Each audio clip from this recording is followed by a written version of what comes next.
ሰላም ጤና ይስጥልን አድማጭ ተመልካቾቻችን ጥቅምት 4 2018 ዓ.ም ዕለታዊ መረጃዎችና ዘገባዎችን ይዤ መጥቻለሁ። መረጃና ዘገባዎችን ወደ እናንተ እያደረስኩ አብሬያችሁን ቆየሁ በለጠ ካሳ ነኝ።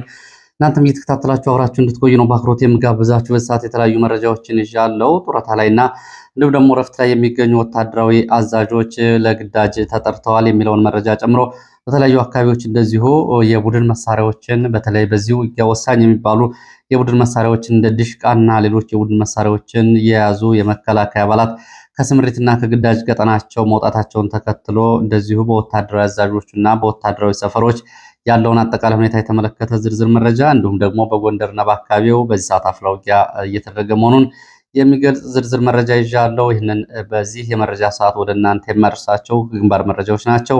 የተለያዩ በርከት ያሉ የግንባር መረጃዎችን ነው ዛሬ በአመዛኙ ያስኩት። ሁሉም በሚባል ደረጃ እየተከታተላችሁ አብራችሁ እንድትቆዩ ነው በአክብሮት የምጋብዛችሁ። እንግዲህ እነ ሽመልስ አብዲሳንም የተመለከተ እንደዚሁ መረጃ አለኝ። ሰሞኑን በህዝብ ተወካዩ በሚል ከክልሉ የተለያዩ የህብረተሰብ ክፍሎች ጋር ከተደረገው ውይይት ባሻገር የክልሉ የብልጽግና ስብሰባም እየተደረገ ነው። በዚህ ስብሰባ ላይ የወለጋው እና የሸዋ ቡድን በሚል እነ ሽመልስ የፌዴራልና የክልል መዋቅር ለሁለት ተከፍሎ በዚህ መንገድ ሽኩቻ ውስጥ ገብቷል። በአንጻሩ ባለፈው ሽኩቻ ውስጥ የነበረው የአሮሲውና የጅማው ቡድን ደግሞ አሁን ረገብ አድርጎ ግጭቱን የጅማው ቡድን የሸዋውንና የወለጋውን ቡድን እንደዚሁ አስታራቂ ወይም ደግሞ ሚዛን አስጠባቂ ሆኖ ስለመቅረቡም የወጡ መረጃዎች ያሳያሉ። ህወሓትንም በተመለከተ እንደዚሁ አዳዲስ መረጃዎች አሉ። በዛሬው ዕለትም እንደዚሁ ከዚህ ጋር በተያያዘ እነዚህም በቅደም ተከተል የማደርሳችሁናል። ባለማጣ ከተማ ሌሊቱን ከፍተኛ ተኩስ ነበረ። ከዚህ ጋር በተያያዘ ያለውና የደረሰውን ዝርዝር ጉዳት በተመለከተም በዚህ ሰዓት መረጃውን አጠናቅሬያለሁ ወደ እናንተ የማደርስ ይሆናል። እንግዲህ እነዚህና ሌሎች መረጃዎችን እየተከታተላችሁ እናንተም ሀሳብ አስተያየት ቢኖራችሁ ጥቆማ ዜና @gmail.com ላይ ልታደርሱ ትችላላችሁ። በርካቶቻችሁ ጥቆማ ዜና @gmail.com ላይ የሀሳብ አስተያየቶችን እያደረሳችሁ ስለሆነ በእጅጉ አመሰግናለሁ። እንግዲህ በተለይ ካለው የኃይል አሰላለፍ አንጻር ብዙዎቻችሁ እንደዚሁ አማራጭ ያላችኋቸውን መፍትሄዎች ጭምር እየላካችሁ ነው የምትገኙት። ከዛ ባሻገር የአማራው የፖለቲካ እና እንዲሁ ደግሞ የሰራዊት ኃይል ከሌላው ጋር ዝምድና ወይም ደግሞ አጋርነት ትብብር ከመፍጠሩ በፊት የውስጡን ኃይል ማጠናከር አለበት። ይሄ ለቅድመ ሁኔታ መሰራት ያለበት ጉዳይ ነው በሚለው ላይም ብዙዎቻችሁ ተመሳሳይ አቋሞችና አስተያየቶችን አድርሳችኋል። ከዛ ባሻገር እንግዲህ የሚመጡ የኃይል አሰላለፎች ለትግሉም አደጋ ለህዝቡም የወደፊት አብሮነት አደጋ ይዘው የሚመጡ መሆናቸውን በማሳያነት ጭምር ከ1950ዎቹ መጨረሻ ጀምሮ በኢትዮጵያ የትጥቅ ትግልና የነበሩ አጠቃላይ አሰላለፎችን ከሞቃዲሾ እስከ አልጄሪያ ከአልጄሪያ እስከ ፍልስጤም ታጣቂ ቡድን ድረስ የነበሩ አሰላለፎችን የሀገር ውስጥ የታጣቂ ቡድኖችን እና የመጨረሻውን ሁኔታ በተመለከተም እንደዚሁ ልምድ ያካፈላችሁኝ ያላችሁ አመሰግናለሁ። እንግዲህ በዚህ ሰዓት በርከት ያሉ መረጃዎችን ይዣለሁ። ከመረጃዎቹ ግን የማስቀድመው ይህንን የጤና መረጃ ነው። በአዲስ አበባ የሚገኘው የአማኑኤል ሆስፒታል የአእምሮ ህሙማን ቁጥር በእጅጉ ጨምሯል ሲል መናገሩን እንደዚሁ ቲክቫህ ኢትዮጵያ ዘግቧል። በዚህ ዓመት እንግዲህ በ15,000 በላይ አዲስ ታካሚዎች ወደ ሆስፒታሉ ስለመምጣታቸው የሆስፒታሉ ሜዲካል ዳይሬክተር ለቲክቫህ ኢትዮጵያ ተናግረዋል።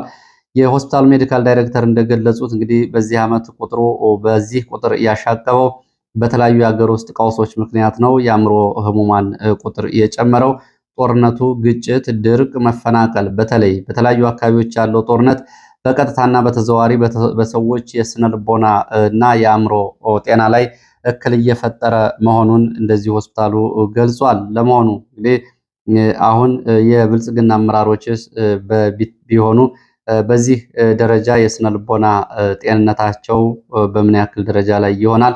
የዚህን ቀውስ እና የዚህን አጠቃላይ ሀገራዊ ውድመት እየተመለከቱ ያስቻላቸው በምን ሁኔታ ነው? ወይስ ደግሞ በተለየ መንገድ የተለየ ስነ ልቦና ይዘዋል የሚለውንም ሆስፒታሉ አብሮ ቢመረምረው ጥሩ ነው። ለማንኛውም እንግዲህ በኢትዮጵያ ውስጥ አሁን በኑሮ ውድነት፣ በጦርነት እንዲሁም ደግሞ ከዚህ ጋር በተያያዙ ስነ ልቦናዊ ጫናዎች በአመዛኙ ከዚህ በላይ ብዙ ህዝብ በዚህ የስነ ልቦና ጫና ውስጥ እንደሆነ ይታወቃል። ባለፈው ዓመት በተለይ በአዲስ አበባ ከኑሮ ውድነት ጋር በተያያዘ በርካታ ሰዎች ራሳቸውን ማጥፋታቸውን እና ከዚህ ጋር በተያያዘ ሕክምና ስለመስጠቱ እንደዚሁ አማኑኤል ሆስፒታል በአዲስ አበባ መግለጹ ይታወቃል።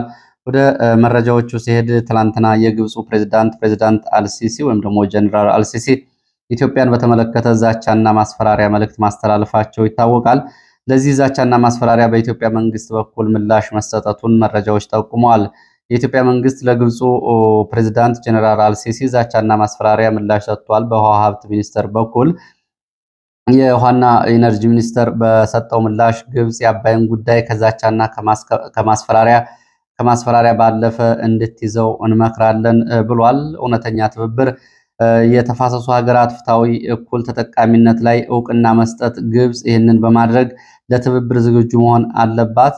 ከዚህ ትብብር ከዚህ ይጀምራል ሲል የኢትዮጵያ የውሃ ሀብት ሚኒስቴር ይህንን ገልጿል። የኢትዮጵያ በአባይ ወንዝ ላይ ያላትን ተፈጥሯዊ የመጠቀም መብቷንም በፍጹም አሳልፋ አትሰጥም ሲልም እንደዚሁ ገልጿል። ግብፅ በህገወጥ መንገድ የአባይን ውሃ ለመቆጣጠር የምታደርገው ሙከራ የትም አያደርሳትም፣ አሁንም በዚህ እብሪቷ ገፍታበታለች፣ ትክክል አይደለም ሲል እንደዚሁ የፕሬዝዳንቱን ንግግር አጣጥሎታል። የእውነተኛ ትብብር ከተፋሰሱ ሀገራት ይጠበቃል ሲል ነው እንግዲህ ለግብፅ መንግስት በተሰጠ ምላሽ እያሳወቀው። ወደ ሌሎች መረጃዎች ሲሄድ ወደ ሽመልስ አብዲሳን የተመለከተ መረጃን ነው የማስከትለው። ሽመልስ አብዲሳ በወጣቶቻችን ደምና አጥንት በእጃችን ያስገባነውን ስልጣን በቀላሉ አሳልፈን አንሰጥም እያሉ ነው የሚገኙት። ከዚህ ጋር በተያያዘ እንግዲህ ከኛ ውስጥ ተልዕኮ ይዘው ባንዳዎች ከኛ ውስጥ ገብተው ለእኛ ጥላቶች እየሰሩ ነው ሲል ሽመልስ አብዲሳ በስብሰባ ላይ መናገሩን መረጃዎች ጠቁመዋል። እኛ እንግዲህ ጠላቶቻችን ሰባብረን ጥለናቸዋል። ጠላቶቻችን ጉድጓድ ውስጥ ወድቀው እርስ በርስ እየተበላሉ ባለበት ሁኔታ ከጉድጓድ ለማውጣት የእኛ ባንዳዎች እየሰሩ ነው ሲል በስም ያልጠቀሳቸውን የኦሮሞ ፖለቲከኞች ሽመልስ አብዲሳ ፈርጇል፣ እንዲሁም ደግሞ ወርፏል። የእነዚህ ባንዳዎች ተሰባብረው የወደቁ ጠላቶችን ከወደቁበት ሰባብረው ሊያመጡ እያንፏቀቋቸው ነው። ብልጽግና የኛ ነው ስንል የማይገባው ካለ እሱ የኛ ጠላት ነው ሲል ሽመልስ አብዲሳ ስለመናገሩም ተሰምቷል። ኦሮሞን በሃይማኖት፣ በፖለቲካ ጥቅም፣ በክፍለ ሀገር፣ በጎሳ የሚከፋፍል ካለ እሱ ጠላት ነው ብሏል ሽመልስ አብዲሳ።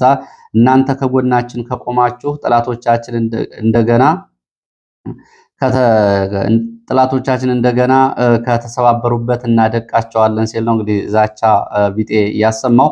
ያው ሽመልስ አብዲሳ እንግዲህ ስሜቱን ከማይደብቁ ሰዎች መካከል የሚገለጽና የሚያደርገውን በግልጽ ኃላፊነት ወስዶ የሚናገርም ለሚናገረው ነገርም ደግሞ በተግባር ምላሽ የሚሰጥ ሰው ሆኖ ነው እየተገኘው። ሽመልስ እንግዲህ ስርዓቱን ለመጠበቅ በሚል በትግራይ ጦርነት ከ12000 በላይ የክልሉ ልዩ ኃይል በአፋር በኩል ማዝመቱ ይታወቃል። አሁን ደግሞ በአማራ ክልል ባለው ጦርነት በልዩ መሐላ፣ በልዩ ጥቅም፣ በልዩ የኑሮ ማሻሻያ መደጎሚያ የህይወትና የአካል ጉዳት ካሳ ከሩብ ሚሊዮን እስከ ግማሽ ሚሊዮን ብር ቃል የተገባላቸው ሽመልስም እንደሚለው እንግዲህ ቁርጥ ስጋ እያበላን ያሰለጠነው ልዩ ጦር ያለውን እንግዲህ በዚህ በአማራ ክልል ከፋኖ ጋር በሚደረገው ጦርነት ልኳል። ፋኖን ባለበት ካከሰማችሁ ያልገመታችሁትን የተለያዩ ጥቅማ ጥቅሞች ይሰጣለሁ በሚል ሽመልስ አብዲሳ እንግዲህ ከፌዴራል መንግስቱ ጎን እኩል ኃይል አሰማርቷል። በዚህም ኃይል እንግዲህ በተለይ በወልዲያ ቀጠና፣ ራያ ቆቦ፣ ጉባ ላፍቶ፣ ሀብሩ፣ ውጫሌ ቀጠናዎች ከመከላከያ ጋር በመከላከያ መለዮ የነ ሽመልስ ልዩ ኃይል ስለመዝመቱ ነው ተጨባጭ መረጃዎች የሚያሳዩት። እንግዲህ ሽመልስ ይህንን የመጨረሻ ያለውን ካርዱንም በስብሰባው ላይ አንስተዋል ነው የተባለው። ይህንን ካርድ ጠላቶቻችን እየተሰበሰቡ ነው፣ ዋና ዓላማቸው እኛን ለማጥፋት ነው ብሏል ሽመልስ። ተሰብሳቢዎቹም ከዚህ የከፋ ጥፋት ዘመን ገጥሞን አያውቅም፣ የጥፋት ባለቤቶቹ እናንተ ናችሁ በሚል ተቃውሞ አሰምተዋል። ጦርነት መሮናል፣ ግጭት ሰልችቶናል፣ ሰላም እንፈልጋለን፣ እባካችሁ ተውን እያሉ እየጠየቁ እንደነበር እንግዲህ መረጃ ምንጮቹ ገልጸዋል። ከዚህ ጋር በተያያዘ እንግዲህ እነ ሽመልስ ፓርቲ ክልላዊ መዋቅሩ ከፌዴራል ጀምሮ ሸዋና ወለጋ በሚል ሽኩቻ ውስጥ ስለመግባቱ እንደዚሁ መረጃ ምንጮቹ ገልጸዋል። ባለፈው አርሲና ጅማ የሚል ከፍተኛ ሽኩቻ ውስጥ የገባው አሁን የነ ሽመልስ የፌዴራልና የክልል መዋቅር አሁን ደግሞ ይሄ ረገብ ብሎ በሸዋና በወለጋ መካከል ከባድ ሽኩቻ ነው ያለው ተብሏል። በሸዋና በወለጋ የኦህዴድ ብልጽግና መዋቅር ውስጥ ካለው ሽኩቻ ባሻገር ይሄ በታጣቂዎቹም ጭምር የሸዋ ታጣቂዎች በሚልና የወለጋ ታጣቂዎች በሚል በነጃልመሮና በነጃልሰኝ መካከልም የነበረ ሽኩቻ ነው። ሸዋው እንግዲህ በአመዛኙ እነ ሽመልስን በመደገፍ ለብልጽግና እንደዚሁ አጋርነት የሚያሳይና አብዛኞቹም በትብብር የሚሰሩ ጫካ ውስጥ ያሉትም አብዛኞቹ ደግሞ ገብተው ሹመት የተሰጣቸው ሲሆኑ የወለጋው ቡድን ደግሞ አሁንም ጫካ ውስጥ ነው የሚገኘው። በዚህ መንገድ የወለጋ የብልጽግና ባለስልጣናት ለወለጋው ቡድን እንደዚሁ መረጃ ይሰጣሉ የሚልም ተደጋጋሚ ወቀሳዎች ሲወጡ ነው የቆዩት። በዚህ በወለጋና በሸዋው የኦህደድ ብልጽግና ሽኩቻ ውስጥ አሁን በዚህ ሰዓት የጅማው ብልጽግና የገላጋይነት ሚና እንደወሰደና የገላጋይነት ሚና ወስዶ ሚዛን እያስጠበቀ እንደሆነም እንደዚሁ መረጃዎች ገልጸዋል።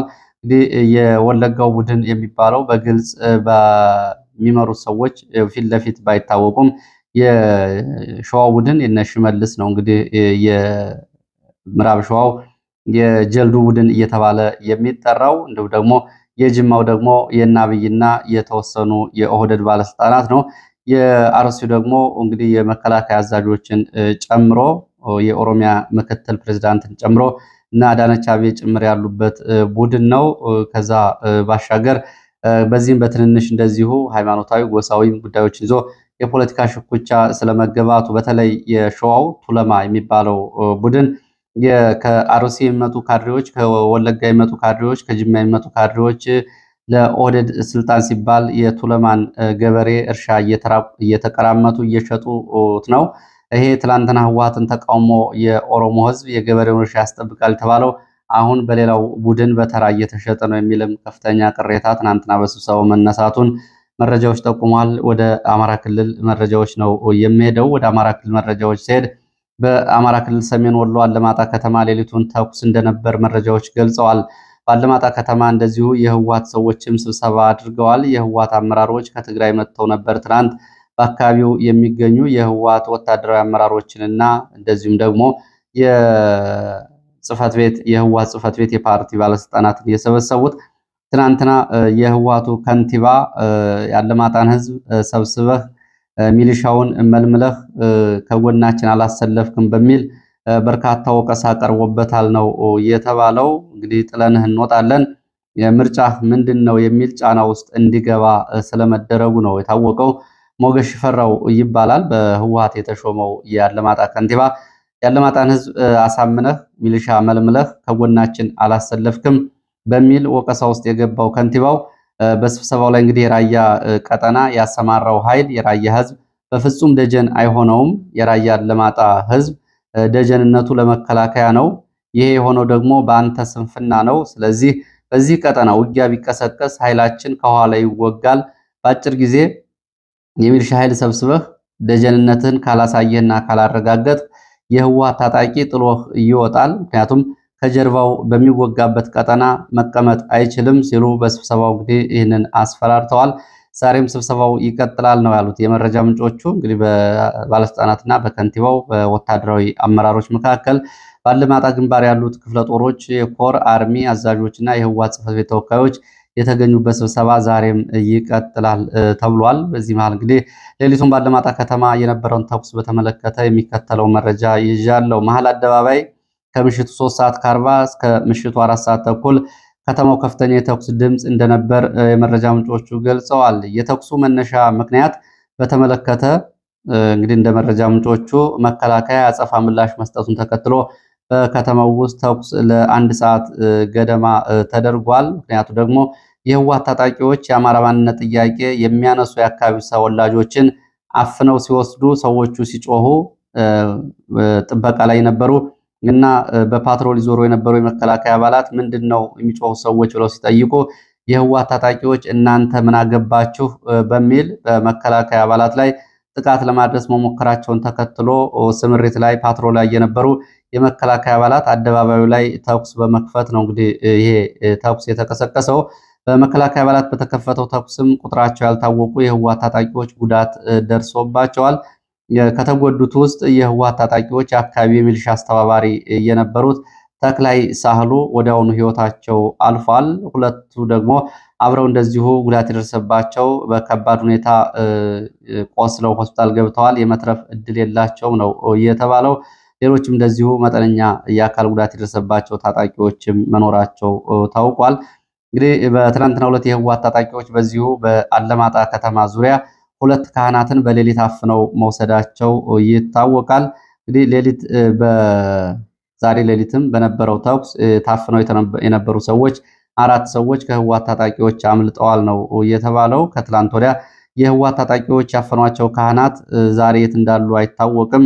ለህወሓት መንበረ ሰላም ለሚባለው ለአዲሱ ቤተ ክህነት የኢትዮጵያ ኦርቶዶክስ ተዋሕዶ ቤተክርስቲያን አካባቢው ደብርና መዋቅሩን አስረክቡ በሚል ቄስ ፈንታይና መርጌታ የማነ አሁን በህወሓት ታጣቂዎች ተይዘው ከተወሰዱ በኋላ ያሉበት አልታወቀም። ወደ ወታደራዊ ካምፕ ነው የተወሰዱት። በዚህ እንግዲህ ሌሊት በነበረው ሁኔታ ግን ታፍነው የነበሩ ሰዎች እንደዚሁ ተለቀዋል። የህወሓት ሚሊሻዎች መገደላቸውን ተከትሎ ውጥረቱ አይሏል። በአካባቢው መከላከያ ላይ የደረሰ ጉዳት የለም። የታፈኑ 4 ሰዎች ስለማምለጣቸው መረጃዎቹ ገልጸዋል። ከዚህ ጋር በተያያዘ በትግራይ ለሁለተኛ ቀን እንደዚሁ የታጣቂዎቹ የተቃውሞ ሰልፍ ቀጥሏል። በዛሬው ዕለት በህወሓት የታጣቂዎች አድማ ለሁለተኛ ቀን መቀጠሉን ነው መረጃዎች የሚያሳዩት። የህወሓት ታጣቂዎች ለሁለተኛ ቀን አደባባይ ወጥተዋል። መንገድ ተዘግቷል። ከመቀሌ በስተሰሜን አቅጣጫ ከውሮ ከተማ ወጣ ብላ በምትገኘው አጓላ ተብላ በምትጠራው ቦታ ነው ታጣቂዎቹ ሰልፍ የወጡትና መንገድ የዘጉት። ይሄ ቦታ እንግዲህ ወደ አድግራት፣ ወደ ኋላ ወደ ውቅሮና መቀሌ፣ ወደ ቀኝ ደግሞ ወደ አፋር የሚወስድ መንገድ ነው። በዚህ መንገድ ላይ አጉላ ተብሎ የሚጠራው ቦታ ታጣቂዎቹ ወጥተው ተቃውሞ መንገድ ተዘግቷል። እነዚህ አደባባይ የወጡ ታጣቂዎች አርሚ 92 ኮር 2 እየተባለ የሚጠራው የሰራዊት አባላት እንደሆኑ መረጃዎች ጠቁመዋል። የመንገድ ዘግተው ለተቃውሞ ታጣቂዎቹ በወጡበት ሰዓት የነሱ አለቆች ከሻለቃ በላይ ያሉ የታጣቂ አዛዦች ለስብሰባ ስለመግባታቸው መረጃዎቹ ጠቁመዋል። ታጣቂዎቹ ትላንትና መቀሌ ከተማ አደባባይ በፕሬዝዳንት ቢሮ ሐውልት ጽሕፈት ቤት አየር ማረፊያ ኮያ መንገድ ወደ መቀሌ ከአሉላ አባነጋ አየር ማረፊያ ወደ መቀሌ የሚያስገባውን መንገድ እንደዚሁ በተቃውሞ ዘግተው እንደነበር መረጃዎች ይገልጻሉ። እንግዲህ በትግራይ ያለው የታጣቂዎቹ አደባባይ መውጣት እና ያለው ሁኔታ ለሁለተኛ ቀንም ተባብሶ ቀጥሏል። ወደ ሌሎች መረጃዎች ነው የሚሄደው። ወደ ሌሎች መረጃዎች ሲሄድ ወደ ወልዲያ ቀጠና የሚወስደን መረጃ ነው የሚያስከትለው። በወልዲያ ቀጠና በውጊያው መቆሙን ተከትሎ በሬጅመንት በሻምበል ደረጃ ያሉ የመከላከያ አባላት ከስምሪት ቀጠና እየወጡ የቡድን መሳሪያዎችን እየያዙ አንድም ወደ ፋኖ እየተቀላቀሉ ካልሆነም ደግሞ ከግዳጅ ቀጠናቸው እየጠፉ ነው የሚል መረጃ ነው የወጣው። በቀጠናዎቹ ስምሪት ላይ በሚገኙ ወታደራዊ አዛዦች ላይ ይሄ ጉዳይ ድንጋጤ ፈጥሯል። የትላንትና ጠዋት ቀንና አመሻሹን የሻለቃ መሪዎች የቡድን መሳሪያዎች ወደ ሻለቃ ማስተባበሪያ እንዲመለሱና የቡድን መሳሪያ ይዘው የሚንቀሳቀሱ የሰራዊቱ አባላት ልዩ ክትትል እንዲደረግባቸውና የአመኔታ ደረጃቸው እንዲገመገም ትዕዛዝና መመሪያ መስጠታቸው ተሰምቷል። ይሄ ወታደራዊ ትዕዛዝና መመሪያ የተሰጠው የመከላከያ አባላቱ የቡድን መሳሪያ ይዘው ከግዳጅ ቀጠና ትላንትና በብዛት በመውጣታቸውና ይሄ ከፍተኛ ድንጋጤ በመፍጠሩ ነው። እንደ መረጃ ምንጮቹ ከሆነ ለመከላከያ አስደንጋጭ የተባለው መረጃ ትላንትና በ3 ዙር የመከላከያ አባላት የአድማ ብተና አባላት ቁጥራቸው ወደ 72 የሚደርስ ከግዳጅ ቀጠና መውጣታቸው ታውቋል። በዚህም እንግዲህ የመከላከያ አባላቱ ከውጊያ ቀጠናቸው ሲወጡ የተለያዩ መሳሪያዎችን ይዘው ነው። ለውጊያ እጅግ አስፈላጊ የሚባለው የቡድን መሳሪያ በተለይ ዲሽቃ ይዘው ነው የወጡት። በዚህም እንግዲህ ከዲሽቃው ባሻገር ሌሎች የነፍስ ወከፍና የቡድን መሳሪያዎችን ይዘዋል። እንደ መረጃ ምንጮቹ ከሆነ 2 ዲሽቃ፣ 50 ክላሽንኮቭ፣ 3 ስናይፐር፣ 2 መትረጊሶችን የያዙ ወታደሮች ናቸው እና የአድማ ብተና አባላት ከስምሪት ቀጠና የወጡት። በዚህም በመርሳ ቀጠና ደላንታ፣ መቄት፣ ጉባላፍቶ በሚባሉ ቀጠናዎች ስምሪት ላይ የነበሩት ናቸው ከግዳጅ ቀጠናቸው የወጡት። በዚህ ምክንያት እንግዲህ በየኬላው ስምሪትና ፍተሻ ስለመታዘዙ ተሰምቷል። እንግዲህ ለበርካታ ጊዜያት በተደጋጋሚ ዘገባዎችም እንደሚያሳዩት በውጊያው በመሰላቸት ምክንያት ወታደሮች ውጊያ ከሌለና አማራጭ ከተገኘ ከስምሪት ቀጠናና ግዳጃቸው እየወጡ ነው። በአንጻሩ ወታደራዊ አዛዦቹ ደግሞ ከዚህ የተለዩ ሪፖርቶችን ነው ሪፖርት እያደረጉ የሚገኙት። በተለያየ መንገድ በተለይ ባለፈው ዓመት እንደምታስታውሱት ከአዲስ አበባና ከተለያዩ አካባቢዎች በግዳጅ ከተለያዩ ቦታዎች ተይዘው ወደ ወታደራዊ ማሰልጠኛ ጣቢያ የሚወሰዱ ወታደሮች በተለያየ መንገድ እንግዲህ ከስነልቦና ዝግጅት እስከ ወታደራዊ ዲሲፕሊን ድረስ በቂ ስልጠና ባለማግኘትና እንዲሁም ደግሞ በውጊያ የመዋጋት ፍላጎት መቀነስ በዚህ መንገድ ከስምሪት ቀጠና እየወጡ እንደሆነ መረጃዎቹ ይገልጻሉ። በዚህ በወልዲያ ቀጠና ሌላ የደረሰው መረጃ ምንድን ነው? ጡረታ ላይ የነበሩ ጀኔራሎች እና ኮሎኔሎች ከምድር ጦር መደበኛ ስታፍ አዲስ አበባ ማለት ነው እንዲሁም ደግሞ ተጨማሪ ወታደራዊ መኮንኖች ወደ ወልዲያና ኮምቦልቻ እንዲሄዱ ስለመደረጉ የመረጃ ምንጮቹ ገልጸዋል። ጥቅምት 3 በጀምሮ ወደ ኮምቦልቻና ደሴ እንዲሄዱና በአዛዥነት፣ በድጋፍ ሰጭነት፣ በወታደራዊ አማካሪነት እንዲያግዙ ወደ ቦታው ተልከዋል ነው የተባለው። እነዚህ እንግዲህ በጡረታ ላይ ያሉ እንዲሁም ደግሞ በዋናው መስሪያ ቤት በስታፍ ጭምር የሚገኙ ወታደራዊ አዛዦች አዲስ ለተቋቋሙት እዞች፣ ክፍለ ጦሮች በዚህ ኃላፊነት እንዲያገለግሉ ስምሪት ተሰጥቷል። በአጭር ጊዜ ወደ ምድር ጦር እንዲመለሱ ያልመጡትም እንግዲህ ጥሪ ተደርጎላቸው ያልመጡትም በአጭር ጊዜ ወደ ምድር ጦር መጥተው እንዲያመለክቱ ትዕዛዝ ስለመሰጠቱ የመጀመሪያዎቹ ወታደራዊ መኮንኖች ወልዲያና ኮምቦልቻ ስለመግባታቸው ወታደራዊ የመረጃ ምንጮች ገልጸዋል። በተያያዘ መረጃ እንግዲህ ከፋኖ ጋር በሚደረገው ውጊያ ወሳኝ የሚባሉ መስመራዊ መኮንኖች በጉዳቶችን እያስተናገዱ መሆናቸውን ነው መረጃዎቹ የሚገልጹት። ከ3 ቀናት በፊት በሰሜን ወሎ ወልዲያ ቀጠና መርሳ አቅራቢያ በውርጌሳ ትይዩ ባሉ አካባቢዎች በተደረገ ውጊያ በተለይ ዘፈፌ፣ ቆርቆር ተብሎ በሚጠሩ አካባቢዎች ወደ ጉባ ተራራ ወታደራዊ ስምሪት እየሰጡ ውጊያ ሲመሩ የነበሩ 2 አዛዦች በውጊያው ስለመሞታቸው ተሰምቷል። እነዚህ መስመራዊ መኮንኖች መርሳ ከተማ በደማቅ ሁኔታ የቀብር ስነስርዓታቸው መፈጸሙን የሚገልጹት የዓይን እማኞች ማረጋቸውንና ኃላፊነታቸውን በተመለከተ የታወቀ ነገር የለም ነው ያሉት። ይህንን ተከትሎ እንግዲህ የተፈጠረውን መስመራዊ መኮንን አዋጊ መኮንን ጉድለት ለመሙላት ካሁን በፊት በጡረታ በተለያየ መንገድ ከሰራዊቱ በስንብት የወጡ ወታደሮች እንዲመለሱ እየተደረጉ መሆኑን ከላይ የተገለጸው መረጃ ያሳያል። ሌላው መረጃችን ወደ ጎንደር የሚወስደን ነው። በጎንደር በተለይ ምዕራብ ጎንደር መተማ ዛሬም እንግዲህ የተለመደው እጅግ አሳዛኝ እገታ መፈጸሙን ነው መረጃዎች የሚገልጹት። ዛሬ ማለዳ አሳዛኝ እገታ ተሰምቷል። ቦሃና ተብሎ የሚጠራ ቦታ ላይ ነው ዛሬ እገታ የተፈጸመው። በዚህ የተፈጸመው እገታ እንግዲህ ምን ያክል ሰዎች እንደተወሰዱና የደረሰው ጉዳት በዝርዝር አልታወቀም። ሰሞኑን እንግዲህ ከእገታ ጋር በተያያዘ በርካታ መረጃዎችን ወደ እናንተ እያደረስኩ ነበረ በዚህ ቀጠና። ዛሬ እንግዲህ የታገቱትን ጨምሮ ሰሞኑን በዚህ ቀጠና በመተማ የታገቱ ሰዎችን ቁጥር በተመለከተ እንግዲህ የትላንቱን መረጃ ለማስታወስ ያክል የዛሬውን ሳይጨምር ያሉ አሃዛዊ ቁጥሮች እንግዲህ እስካሁን ድረስ ባለው ሁኔታ በ754 በላይ ሰዎች ስለመታገታቸው፣ 199 ሰዎች ስለመገደላቸው፣ 93 ሾፌሮችና ረዳቶች በልዩ ሁኔታ ግድያና የአካል ጉዳት እንደተፈጸመባቸው፣ ይሄ ቀጠና የምድር ሲኦል እንደሆነና በአካባቢው ነዋሪዎች ላይም ጭምር እንደዚሁ ታጣቂዎች ከ12000 በላይ የቀንድ ከብቶችን ስለመዝረፋቸው የመረጃ ምንጮቹ ይገልጻሉ። እንግዲህ የዛሬውን ቁጥር እዚህ ላይ ሲጨመር ቁጥሩ በከፍተኛ ሁኔታ እንደሚያሻቅብ ነው የሚገለጸው። ይህንን በተመለከተ ዛሬ መረጃ የሰጡኝ አንድ የአካባቢው የመረጃ ምንጭ ችግሩ ሊቆም የሚችለው መከላከያ አካባቢውን ለቆ ሲወጣ ብቻ ነው ይላሉ።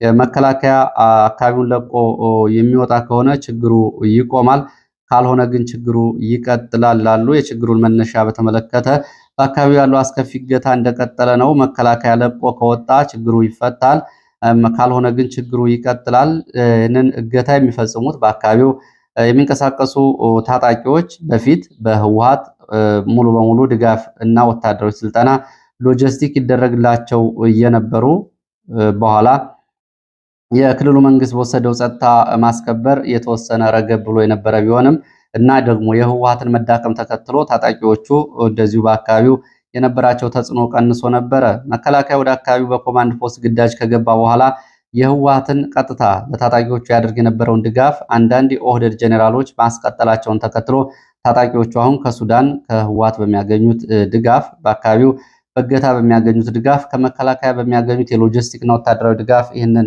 አጠናክረው ቀጥለዋል። መከላከያ አካባቢውን ለቆ ይውጣልን የሚለው የባለፈው እንግዲህ የቅዳሜ ዕለታው የአካባቢው ህዝብ ጥያቄ ይሄ ነው መነሻው ይላሉ የመረጃ ምንጩ። ወደ መረጃ ቀጥላለሁ። ጎንደር ዙሪያ አይምባና ቀጋ በተባሉ ቦታዎች ላይ ለሰዓታት የቆየ ውጊያ ስለመደረጉ መረጃዎች ጠቁመዋል። በውጊያው ሰብአዊ፣ ቁሳዊና ወታደራዊ ኪሳራ መድረሱንም እንደዚሁ ገልጸዋል። በጎንደር ቀጠና ከማክሰኝት እስከ ወገራ ድረስ በ6 የተለያዩ ግንባሮች ዛሬም ወታደራዊ ስምሪትና እንቅስቃሴ እየተደረገ እንደሆነና መንግስት በርካታ ኃይል በማስገባት አካባቢውን ለማጥለቅለቅ እየሞከረ እንደሆነ የሚገልጹት የዓይን እማኞች በጎንደር ቀጠና ዛሬ በለሳ ደጎማ ከባድ ውጊያ ስለመቀስቀሱ ገልጸዋል። በመከላከያ የኮርና የዲፖ ማዘዣ ተብሎ በሚጠራው ደጎማ ዛሬ ከማለዳው 11 ሰዓት ጀምሮ ነው በአካባቢው ከባድ ውጊያ እየተቀሰቀሰው። በመከላከያ ከ2 ዓመታት በፊት ሊቦ ከምከም ወረዳን የምስራቅ በለሳን፣ የምዕራብ በለሳን፣ ጎንደር ዙሪያ ወረዳንና ወደኋላ የተለያዩ የበለሳ ቀጠናዎችን ለመቆጣጠር ማዘዣ ጣቢያ አድርጎት በነበረው ቦታ ነው ዛሬ ውጊያ የተጀመረው። በውጊያው እንግዲህ ማለዳ አንደኛው የመከላከያ ምሽግ በፋኖ ስለመያዙ ነው። ልዩ ስሙ ምንግል ተብሎ የሚጠራ ቦታ ላይ የነበረ የመከላከያ ምሽግ በፋኖ ሲያዝ፣ ሌላው አካባቢ ደግሞ ሲጋ ተብሎ በሚጠራው ቦታ ላይ ደግሞ ብርቱ የእጅ በእጅ እና የጨበጣ ውጊያ እየተደረገ መሆኑን መረጃዎች ጠቁመዋል። የአማራ ፋኖ ብሔራዊ ኃይል የዳግማዊ ቴዎድሮስ 5ኛ ኮር የተለያዩ ክፍለ ጦሮች በዚህ ውጊያ እየተሳተፉ ሲሆን ውጊያውም እንግዲህ በተለያዩ የቡድን መሳሪያዎች በዙ 23 በሞርተር በዲሽካ የታገዘ እንደሆነ መረጃዎች ገልጸዋል። ይህንን ተከትሎ መከላከያ ከማክሰኝት እና ከአርባያ ወደ አካባቢው ተጨማሪ ኃይል እያጓጓዘ እንደሆነ የዓይን እማኞች ገልጸዋል። ሌላው መረጃችን በባህር ዳር አቅራቢያ በአዴት ቀጠና ይልማና ደንሳ ወረዳ ይዞራ ተብሎ በሚጠራ ቦታ የድሮን ጥቃት ትላንትና ረፋድ መፈጸሙን መረጃዎች ጠቁመዋል። ከባህር ዳር አየር ማረፊያ መነሻቸውን ያደረጉ ሰው አልባ አውሮፕላኖች ዛሬም እንደዚሁ በጎጃም የተለያዩ አካባቢዎች ቅኝት እያደረጉ መሆናቸውን መረጃዎች ጠቁመዋል። ትላንትና ጥቅምት 3 2018 ይዞራ ተብሎ በሚጠራው ቦታ በተፈጸመው የድሮን ጥቃት የደረሰው ዝርዝር ጉዳት አልታወቀም። በተፈጸመው የድሮን ጥቃት እንግዲህ የደረሰው ሰብአዊ፣ ቁሳዊ፣ ወታደራዊ ኪሳራ በዝርዝር እየተጣራ እንደሆነ ነው ለማወቅ የተቻለው። ዛሬም በተመሳሳይ አዲስ ቅዳም ዙሪያና ቢቡኝ አካባቢ እንደዚሁ የድሮን ቅኝት ማለዳ ስለመደረጉ የመረጃ ምንጮች ገልጸዋል። ለዚህ ሰዓት ያስኳቸው መረጃዎች እነዚህ ነው የሚመስሉት። ከተለያዩ አካባቢዎች አሰባስቤ ወደ እናንተ ያደረስኳቸው። በመረጃዎቹ ላይ የሚኖራችሁን ሀሳብ አስተያየት፣ እንዲሁም ደግሞ ሌሎች ጥቆማዎችን ለማድረስ ጥቆማ@gmail.com ልትጠቀሙ ትችላላችሁ። ከዛ ባሻገር ላይክ፣ ሼር፣ ሰብስክራይብ እያደረጋችሁ ለሌሎች ወዳጅ ዘመዶቻችሁ ቻናሉን እያስተዋወቃችሁ ስለሆነ በእጅጉ ነው የማመሰግነው። ሁልጊዜም አብራችሁ ከሆናችሁ አዳዲስ እና ወቅታዊ መረጃዎች፣ የግንባር ጥሬ መረጃዎችን ታገኛላችሁ። ስለዚህ ምርጫችሁ ቻናሉ ስለሆነ በእጅጉ አመሰግናለሁ። መልካም ጊዜ